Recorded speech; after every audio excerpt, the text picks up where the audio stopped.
Hello, everybody. I am Dr. Steve Johnson. I'm going to welcome you today to this presentation from Columbia International University in Columbia, South Carolina.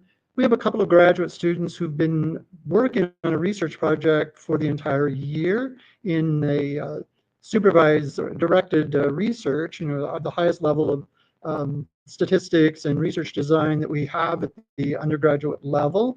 They've done a wonderful study.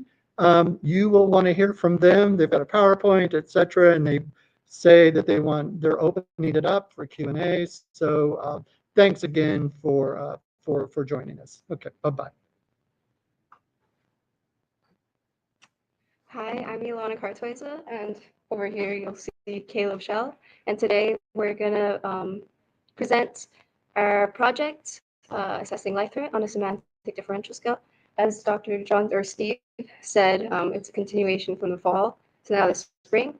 And now Caleb is going to go over the context of the study as well as the method and results. Thank you. Awesome. Hello there. Is situated for us? Yeah, awesome. Yeah, so really before jumping into our actual research project, I wanted to briefly just discuss really just some kind of context and background information for you guys.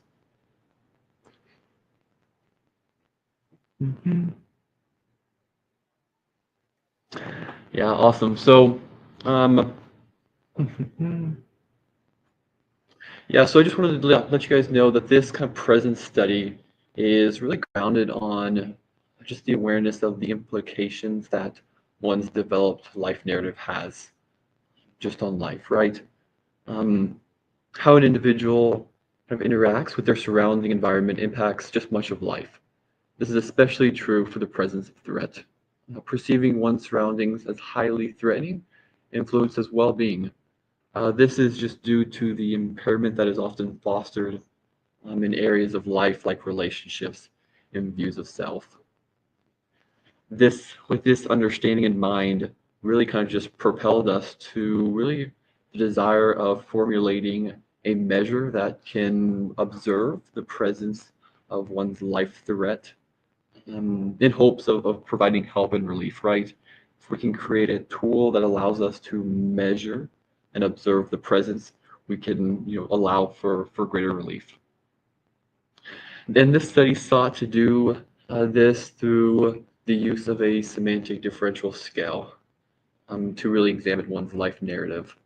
Osgood's scale is commonly used to observe and measure individuals' attitudes or experiences.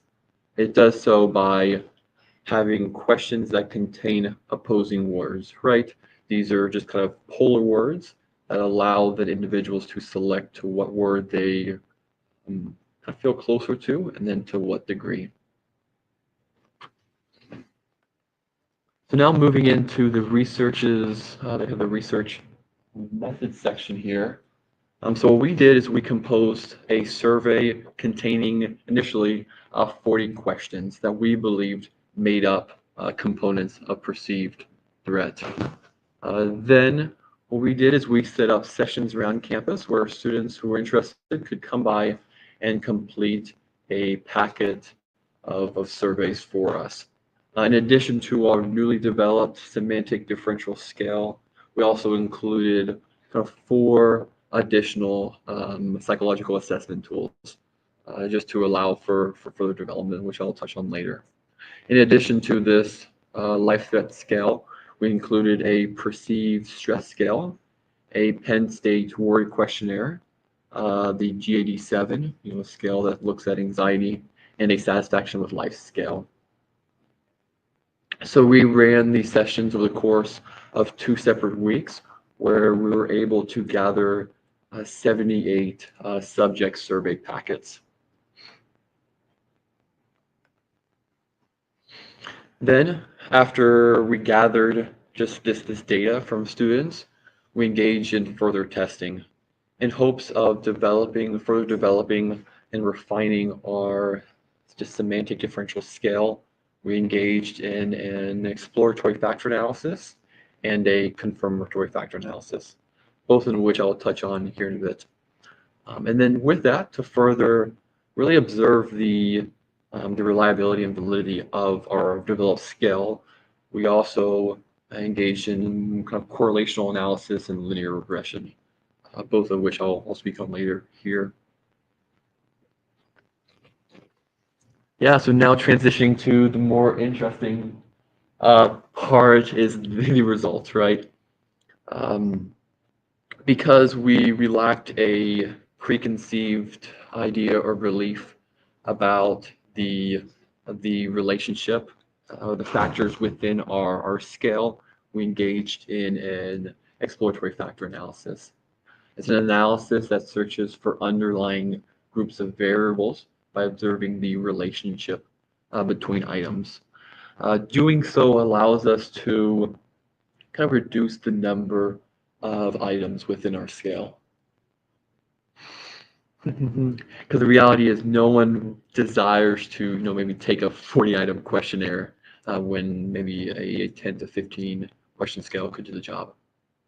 So after running this exploratory factor analysis on JASP, we were granted with 9 factors, which is quite a lot. However, after a deeper review of the analysis, we really kind of honed in on 3 main factors that we saw that were present. The other 6 factors were really exempt because they had very few items and contained items with very weak eigenvalues. This process involves really examining the supplied factor factors that contain items with an eigenvalue of 0.4 and above were initially kept. Ultimately, after this initial exploratory factor analysis process, we were left with 3 factors and a total of 19 items.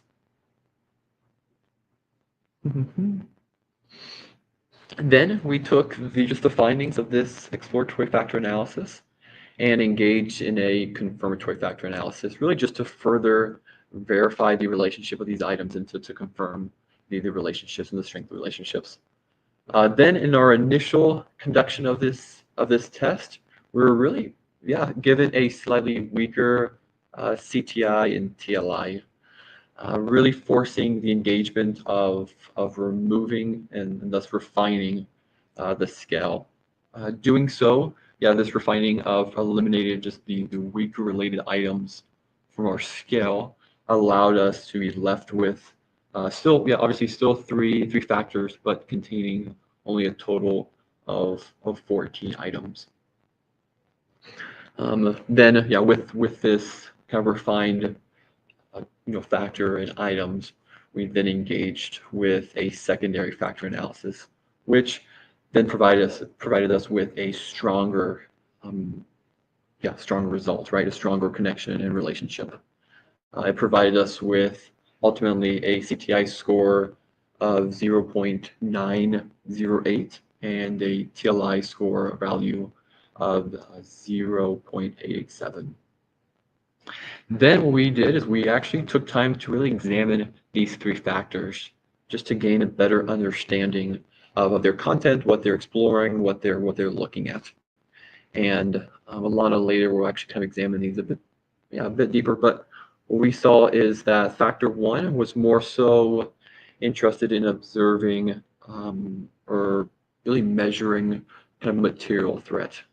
Factor 2 was more so concerned with kind of relational or interpersonal threat. And then factor 3 was more so capability threat, maybe fear of loss of autonomy, loss of job, things of that sort.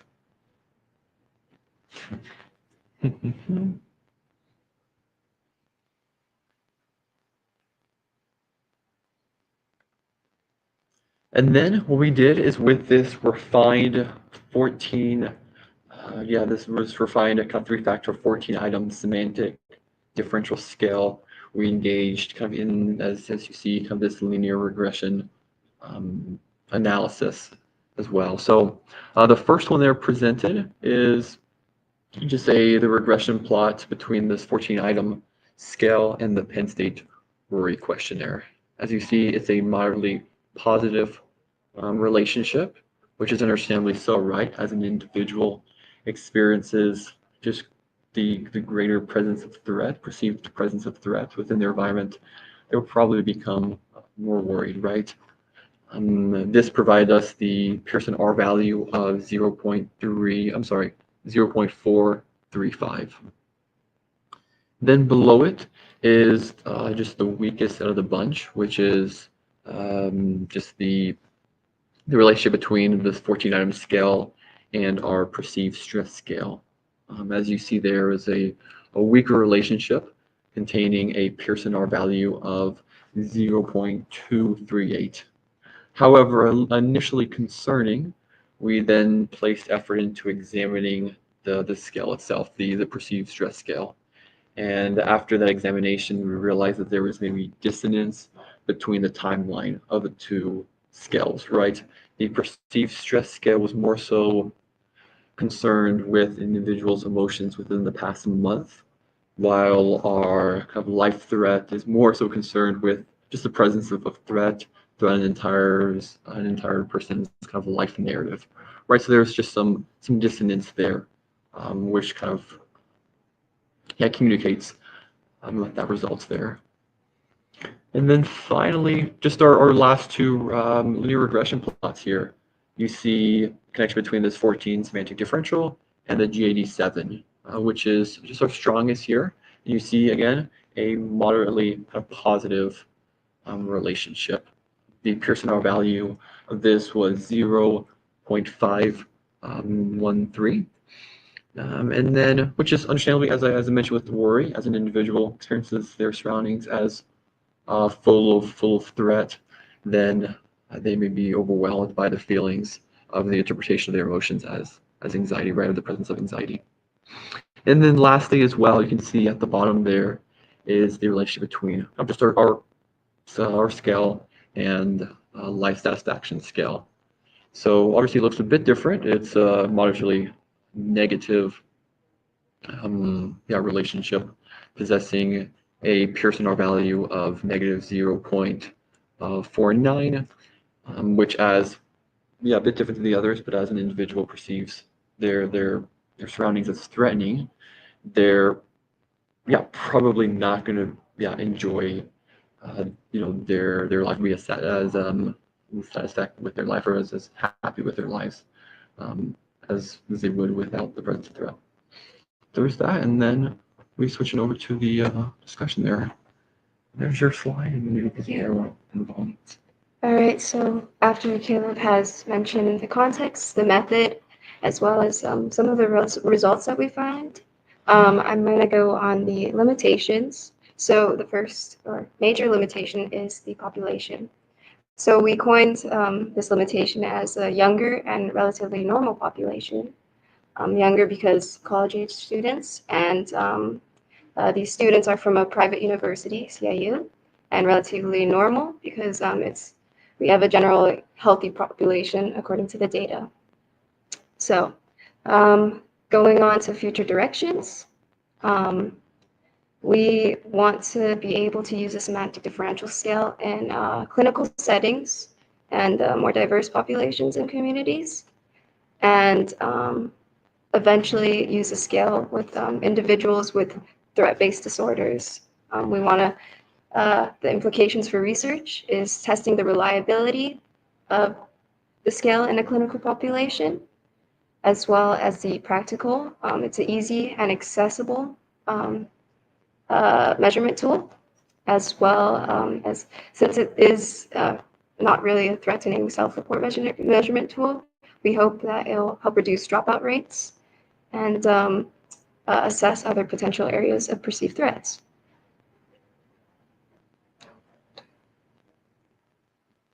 All right, so continuing conclusion and future potential of a semantic differential scale. Again, as Caleb has told, we reduced the semantic differential scale to assess perceived life threat to 14 items, 3 factors, and the 3 factors is material, interpersonal, and capability threats.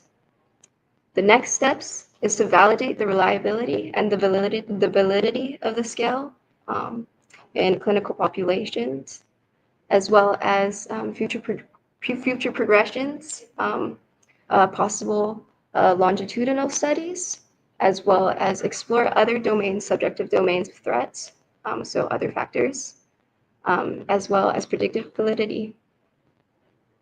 So the potential impact is using the semantic differential scale to assess perceived threats as a clinical assessment tool, and help inform clinicians for more effective therapeutic methods, as well as support to our overall goal to reduce suffering, as well as improve life quality, and switch that threat-based narrative to either manageable threats or opportunity. Thank you so much for listening on this presentation. And yeah, Some questions there. and is there? Yeah, and if you have any questions or concerns, questions, feel free to text it, I guess. Yeah. Yeah.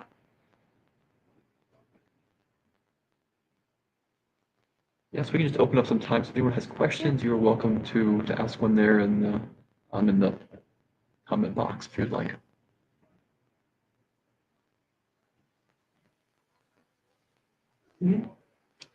I don't see it. Yeah. Awesome. I want to thank Ilana and Caleb for doing a great presentation and really a good research project, which is going to be continued at SCAD to do some more research with a treatment facility for alcohol and drug substance use disorders. So we're looking really forward to using their research as a springboard to further research. And I agree with someone who just texted that it was a great job. So thanks to you guys. Thanks to those who are here on site to see it. And thanks to those of you around the world who came and witnessed this. And have a great day. Bye-bye.